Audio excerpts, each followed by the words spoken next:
Hello to everyone. I'm Elza Ferrario, the co-coordinator of Noi Siamo Chiesa, that is, We Are Church Italy. Tomorrow, while participants in the International Jubilee of the Synodal teams gather in workshops and language groups, the Italian Church will experience its third Synodal Assembly, a completely unexpected assembly which demonstrates how the Synodal process, if taken seriously, can truly change the way of being church.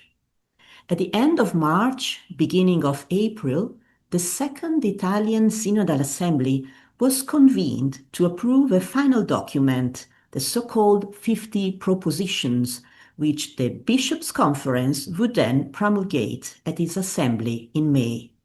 However, the document prepared by the presidency of the Italian Synod without consulting the National Committee was a bland text that completely betrayed the 4 years of synodal dialogue and was heavily criticized by the Synodal Assembly to the extent that the presidency had to withdraw it.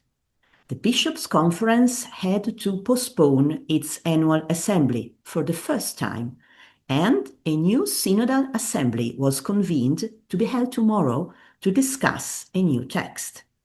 We have seen the draft. It is not a particularly bold text, but at least all the thorniest issues have been put back on the table, from the recognition of LGBTQ+ people to women deacons.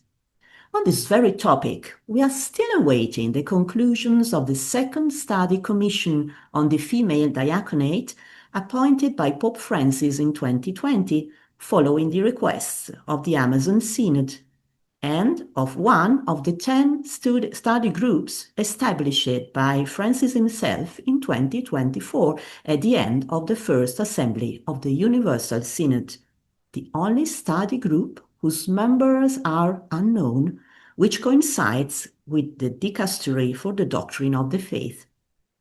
Last year, Pope Francis entrusted the Salesian nun Linda Pocker with organizing 4 meetings with the C9, the Council of Cardinals, as part of a reflection on the presence and role of women in the Church.